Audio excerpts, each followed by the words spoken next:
Hello everyone, it's Dylan from Yugioh Everything, and welcome back to another Yugioh VRains episode review. This time we will be going over episode 47, the very first episode of Season 2. And what did I think about the episode? I loved it. I thought the animation was incredible. I thought the visuals were so aesthetically pleasing. We also have our new openings and endings, Opening 2 and Ending 3. I'm not going to discuss those too much in this video. I reacted to both and I gave my initial thoughts after I watched Opening 2 and Ending 3, two different videos, so definitely check those out. Just go to my channel. They should be the most recently uploaded, and I plan later this week, maybe over the weekend, to do an in-depth analysis of Opening 1, or Opening 2, excuse me, and of Ending 3, so that's where I'll talk about the openings and endings more detailed, but the opening was beautifully animated, I thought, as well, and Yugioh, I think, did everything. I think he animated the opening, the ending, and this episode, so and maybe that's why he's been working on the recaps recently and been the lead director for the recaps,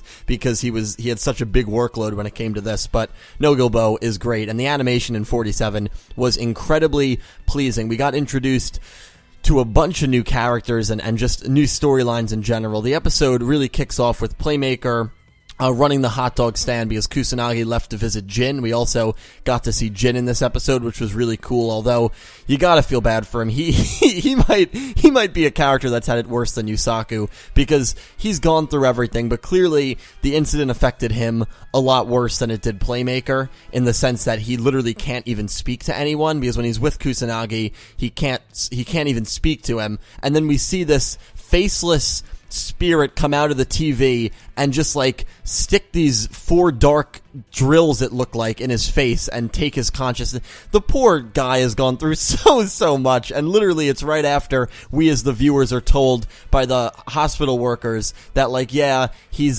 doing a lot better, probably because this incident has, come to an end and the nights were finally stopped. He's recovering, and then something like this happens. So literally the writers giveth and the writers taketh away, and Jin, I feel horrible for the kid. I really do. And that was a little later on in the episode, but that's pretty much what the Kusanagis did in this episode, and it'll be very interesting to see why they went after Jin in the first place, because we know the character that went after Jin.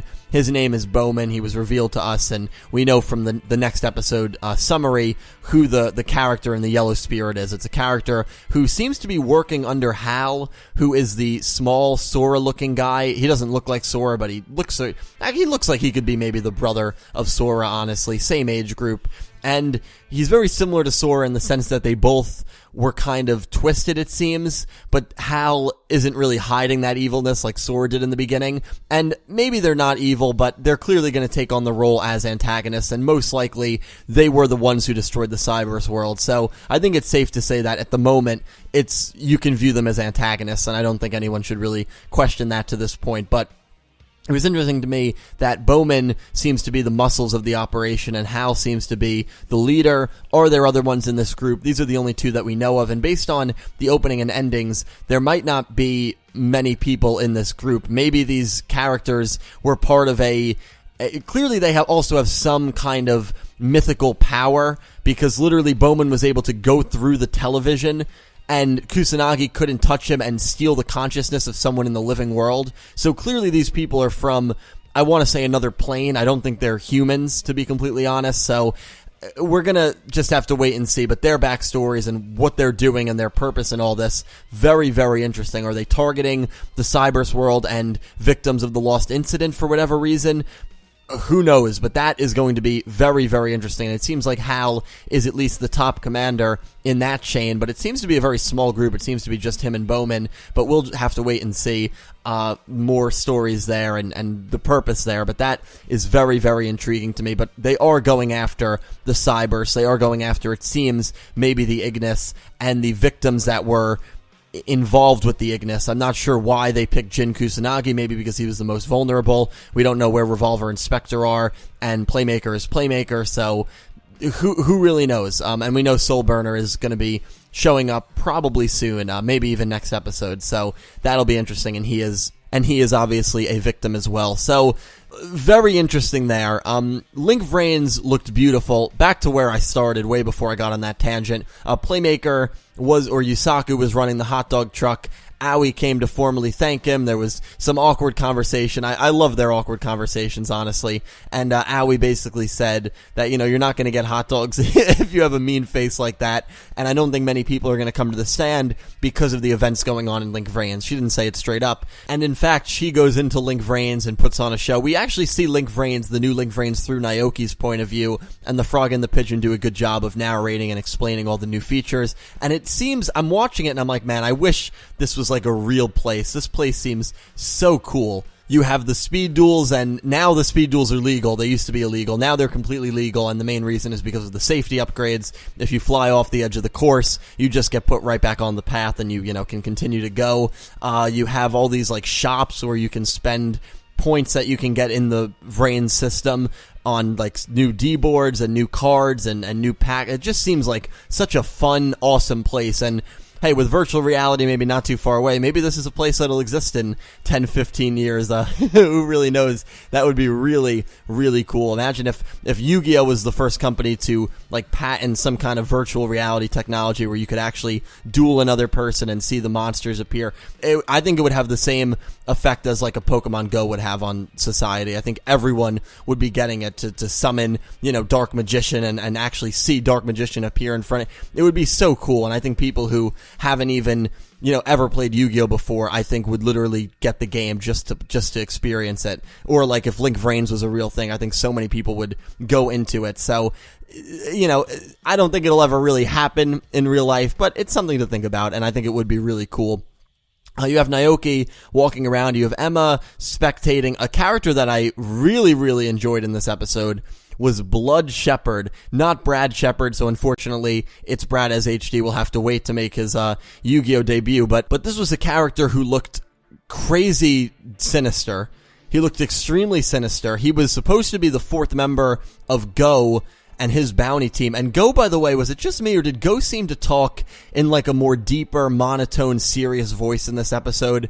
I had a feeling that if anyone was going to have like a real complete character revamp, it was going to be Go, because there wasn't too much with his character that they could do at this point. And based on what he said to Revolver, it just seemed like he was kind of having a change of heart, where he felt this whole entertainment and dueling for others style wasn't really getting him the results and getting him the respect he thought he deserved and wanted. And so now he's leading a bounty hunter team going after Playmaker. Emma, Ghost Girl, I gotta give her respect. I know I've been kind of harsh on her before, but you know what? She said, I don't do everything for money. And Blood Shepherd, of course, calls her soft. She knows Blood Shepherd. They're both treasure hunters, but she says, I owe Playmaker. I'm not gonna go after him. Give her a lot of respect for that, because I genuinely thought she was gonna be someone who would go after Playmaker. When she ran into Naoki, she told Naoki to like quiet down, but in a nice way, just saying like, you don't want to say you're best friends with him because people will go after him. So Emma, I liked her in this episode a lot. I think she's been a really good character, honestly, because she's been so gray. You don't know whenever she's on screen which way she's gonna lean, whether she's gonna like, kind of go after Playmaker and do everything for money purposes, or not do everything for money purposes and do things for better moral reasons. And I just like characters like that, where you don't really know what they're gonna do when they get on screen. So whenever they get on screen and they start talking, you're really engaged. And Emma was really good in this episode. She's been a good character, and I liked her a lot. I thought for me she was one of the MVPs of this episode, despite not having maybe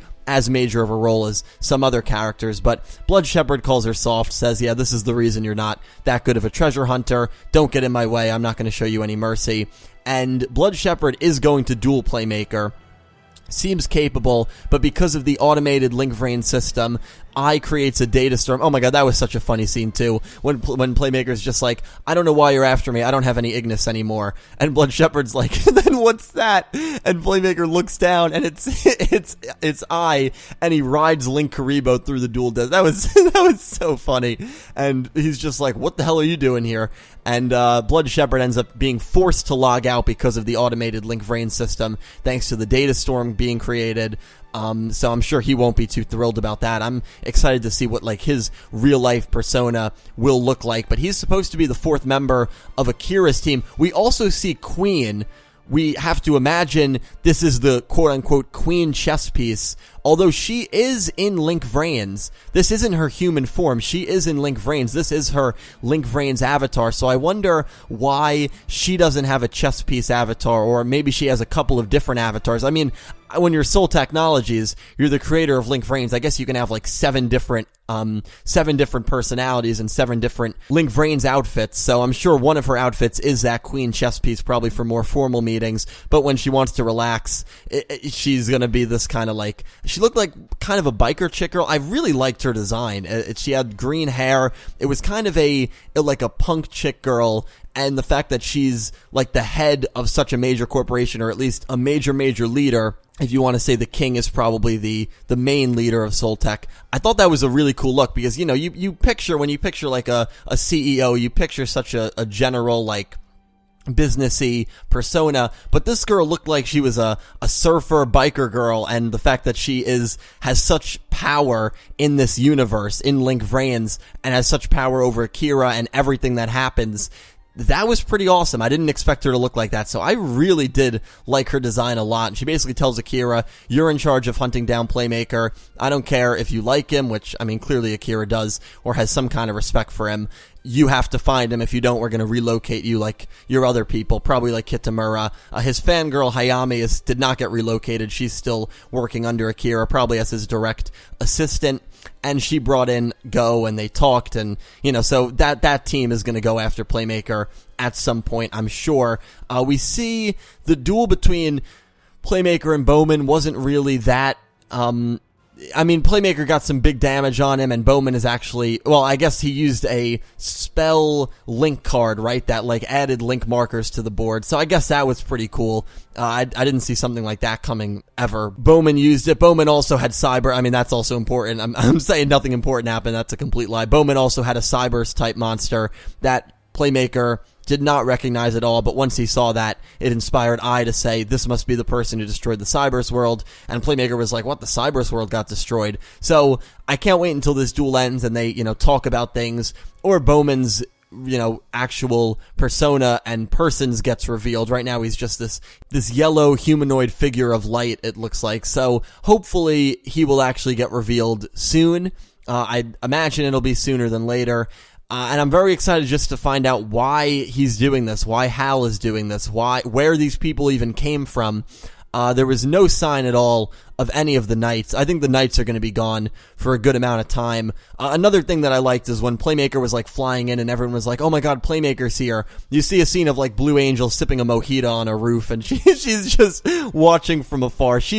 I feel like she's kind of, now with Go gone, she's probably literally like the face of Yu-Gi-Oh! VRains. I also enjoyed Naoki's bedroom, because if I was in that world, that would probably be my bedroom as well, with posters of Playmaker and Blue Angel, and I think Go was there in a poster too, and that was kind of funny. He's like, Mom, don't enter my room, and he goes into the VRains. I don't know, I like Naoki, I like him a lot, but you guys all know that. So, I think Blue Angel probably is going to be that face of VRains, and I wonder, remember we kind of said very early on, like episode 1 or 2, it would be cool to see Blue Angel and Go duel. I wonder if that'll happen now, because clearly Go is going to be on this side of, we need to catch Playmaker, we're bounty hunters, whereas you have Emma and Blue Angel who are probably on Playmaker's side. They're definitely on Playmaker's side, I should say. I don't see either of them hunting down Playmaker, and I'm sure Soulburner will be on that side as well. And then on the other side, you have Hal and Bowman, you have Blood Shepherd, who seems like he could be a really interesting character. You have Go and the pink afro guy and the other dude, which in Ending 3 it all looked like they were gonna be running Gokis, so that's kind of interesting. So it'll and Akira, right? Imagine if Blue Angel kind of goes against her brother in this sense, where she defends Playmaker and Akira's trying to hunt him down. That could lead to some interesting dynamics there too. So there's a lot of things really to look forward to, and I'm so excited to see how things are going to play out. But I think I've rambled long enough, guys. I really hope you enjoyed my review of episode 47. Please leave all your thoughts down below. I will talk to you down below in the comment section. As always, thank you for watching, and I hope you have an amazing day.